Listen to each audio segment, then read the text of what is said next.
Yeah, welcome to our channel.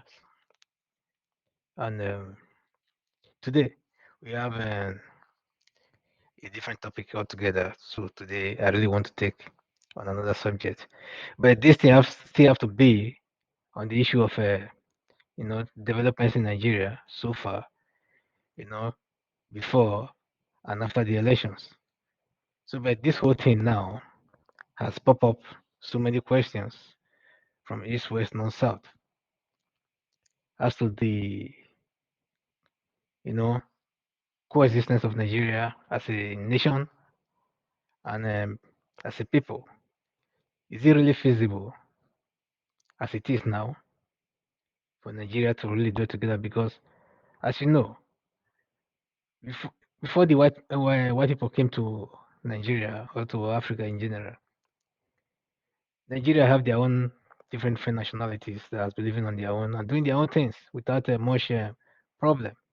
But it's like the white people came with their own, with their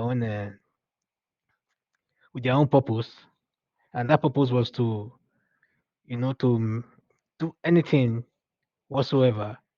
As far as I mean, it profits them.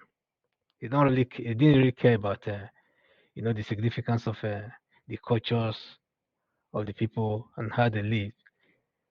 But that one is a story for another day because, as far as I'm concerned, they also did their own bit after that time to partition the country in such a way that everything was partitioned across regional lines, you know, and cultural lines as well.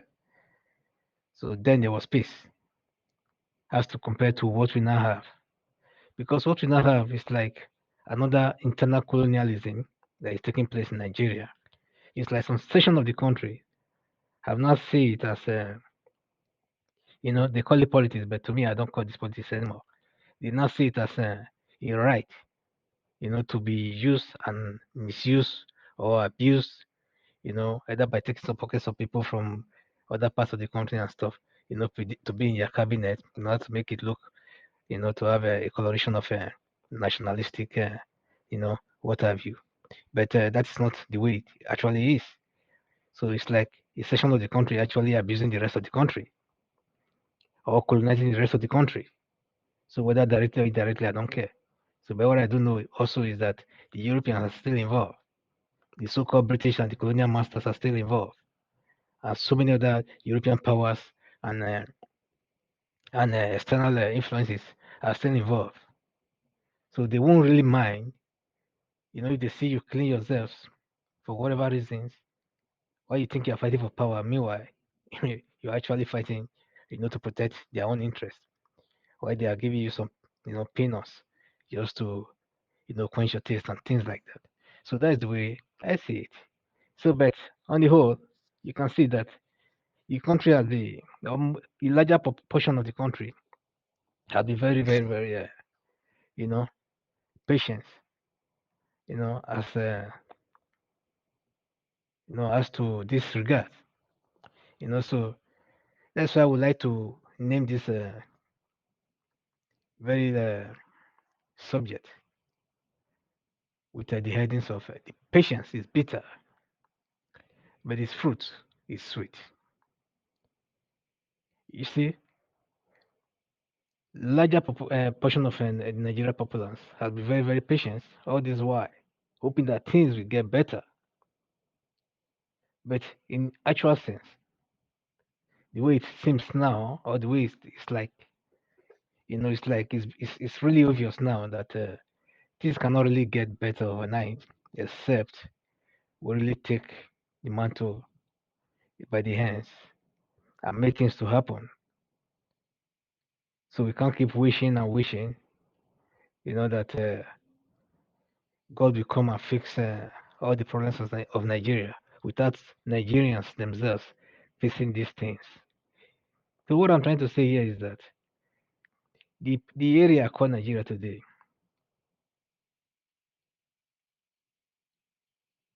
has been in existence for over 2,000 years before Christ, BC. Just imagine that. It has been in existence. People have been living there without all these kinds of killings and wars for power and things like that. So, but what I'm saying is that we can still live the way we used to live, or better than the way we used to live, and still have our peace. So it's not a force for that entity to be one, to live together.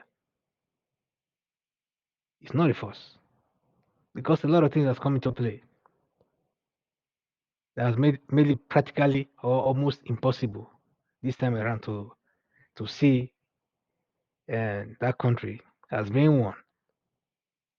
The hatred is obvious, you know, among one another, especially every 4 years, in politics.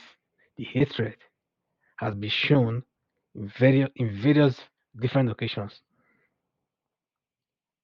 and in every locations or in almost various locations. These things are directed to one part of the country.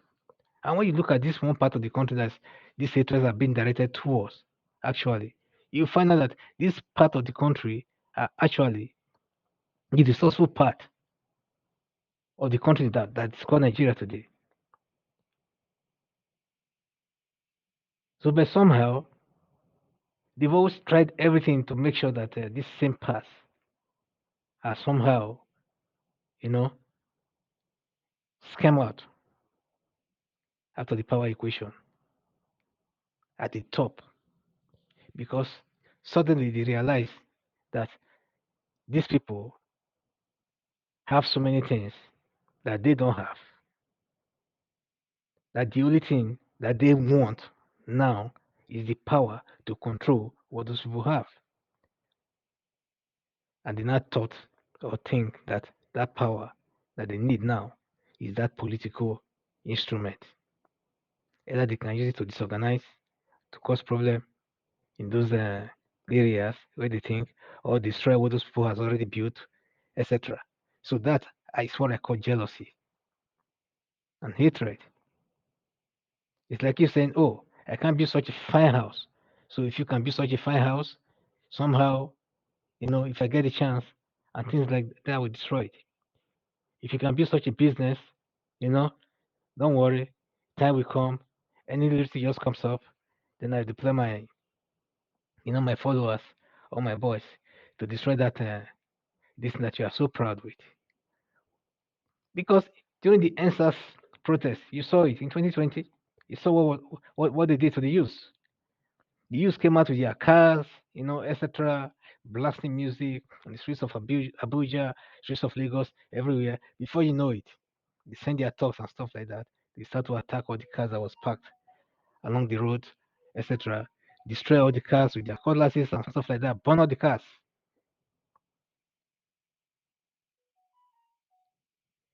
Who did that? Politicians, of course, and some so-called religious leaders as well.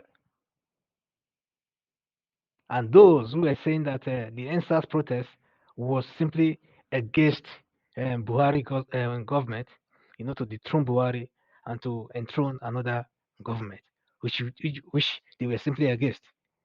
But all of a sudden, when the fuel issue came up and the naira issue came up just before the elections, then everybody was like, "Hey, Buhari got to go." The same people. So when you're talking about Nigeria youth, sometimes I don't think you're talking about the northern youth because the northern youth are so idolent that they don't practically they don't practically care about what happens to Nigeria as far as they have their own man in power. When I'm talking about the northern youth, I'm not talking about the middle belt. I'm talking about the southwest and some of the southeast eastern youth. Sorry, I'm talking about the northwest and some of the northeastern youth. Those Arakadidi boys who are ready to do anything for a peanut. Give them some little tool, shikafi, and you send them out there to go and destroy. They are going there. Or use if you want to play any other card, play that card. I tell you that these people they hate northerners, and straight up they are going there. They don't care if it's if what they are told is true or lie. But the South have been so patient. The South have been so patient. So if one day the South should unite and say only one thing, and that one thing should be break up this country, we want to go. We are tired of this whole bullshit. The North will be jittery. They will be on their knees begging. But that day, I don't think their begging will do anything. Because then, if the South can just stand on their feet and just say, yes, you can beg for nothing next tomorrow, but or for nothing 1 century, but the only thing we can do for you is this and that. Maybe we can still sustain you for another 5 years, you know, with some physical, infrastructural projects like this, like that. Maybe some of our companies from the South will be the ones handling those projects, do it for them without giving them the cash. Because if you give them the cash, definitely they are going to spend that cash for some useless bullshit and go back to square one again and come back again the next day to come and beg. So that will be it. And I bet you the North Central also will do the same thing. And we say that little they are going. Because this North West and Northeast has been the problem of Nigeria actually. So, but now suddenly they've gotten the petroleum that they've been looking for all this while. Let's hope that is true. So, what else do you want again? You have your petroleum. You want your republic whereby you can rule for one man can rule for 100 years. You know, where you be getting all the accolades. With Arakadede and stuff like that. Why not? Go ahead and live your life the way you want it. But we too want to live our lives. That's the bitter truth. So patience is bitter, but this fruit is sweet. So one day I know, maybe even now that I'm alive, or when I'm long gone, then the South will find his feet and be on his own and live the way they want to live without any intrusion from anybody, whether from the North or from any other place. So the meaning of this word, patience is bitter, but this fruit is sweet, simply means that while waiting for something to happen can be difficult and uncomfortable, the end result can be very rewarding. So the word bitter now implies that waiting requires a certain level of discomfort, frustration, or even pain. However, the word fruit suggests that the end result is something desirable and valuable. In other words, it suggests that in order to achieve something worth having, one must often endure the difficult or trying period of waiting or delay. This may be true in many aspects of life, such as waiting for a promotion at work, if you know what I mean. So, and all these things all matters because while you are waiting, then you'll be full of a lot of anticipation, hoping that things will happen the way you want it to be, etc. So, but when it do happen, then you know how relief you feel.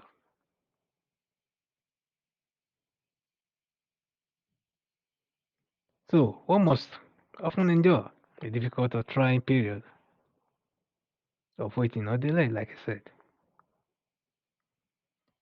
So, this may be true in so many aspects of life. So, this encourages us to be patient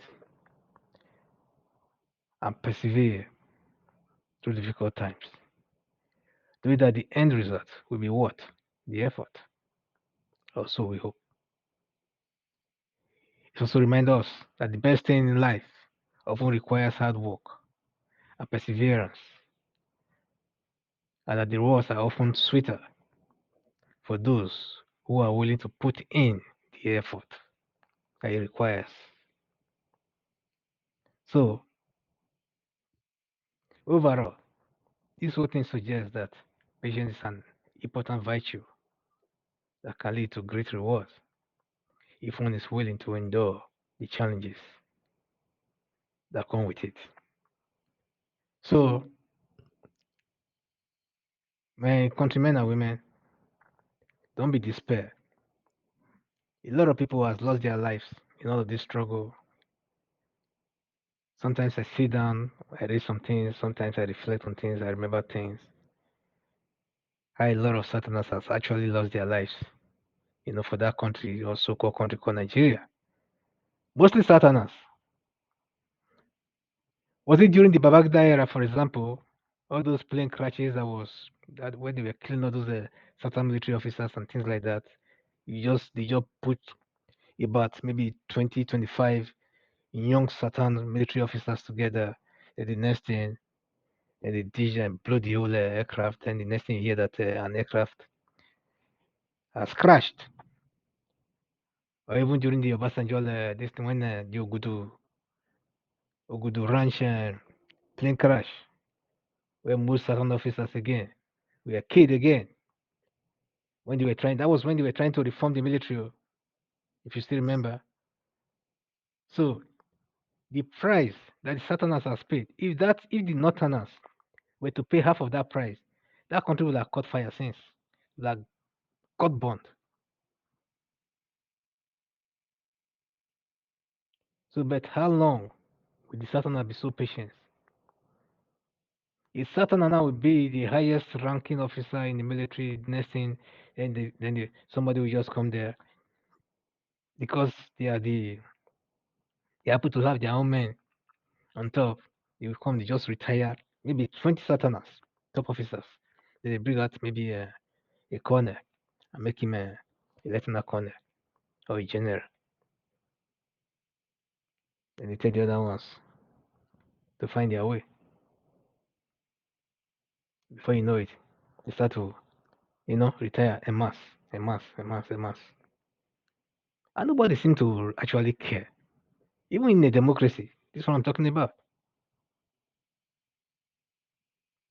So a lot of bullshit has really happened. And someone really have to stand up, you know, and take the matter of leadership, with caution and at the same time, with decorum. So that's my words.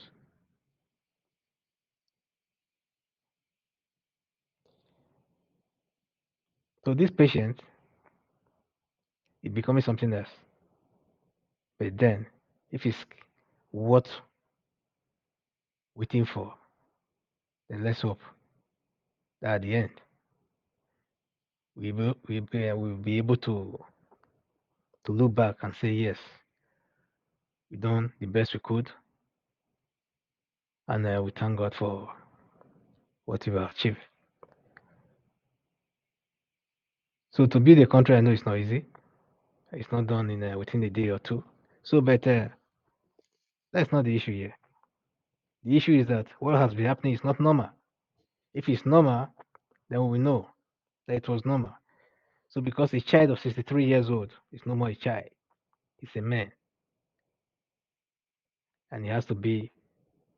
I mean, he have to be able to fend for himself, for his family, maybe even for his community. Most of these so-called leaders today who are bragging around in Nigeria, they attain a mantle of leadership at the age of 20 something and 30 years old. Name it. Is it Babangida or Basanjo? They all attain the mantle of leadership in their 20 somethings and 30s. Then now you see men, a nation at the age of 63, Nigeria itself at the age of 63, yet cannot fend for itself,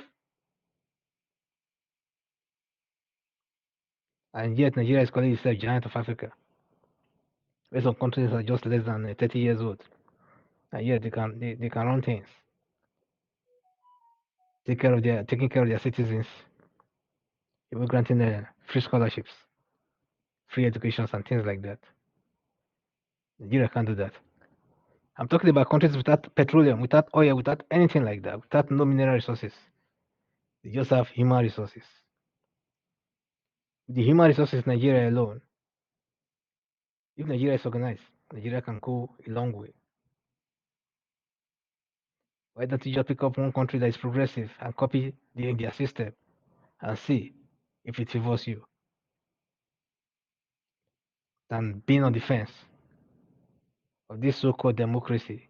Nigeria is neither here nor there. You're not copying the American system. You're not copying the British system in that colonized Nigeria. Neither are you copying any viable system that we know actually. Because the so-called presidential system that Nigeria is copying even is just too expensive, even more than that of America, a country of about 400 million people. Which is, I'm talking about America with its resources. America America senators don't earn as much as Nigeria senators. Neither do their president earn as much as Nigeria's president. Neither do they have the kind of petroleum resources as we have.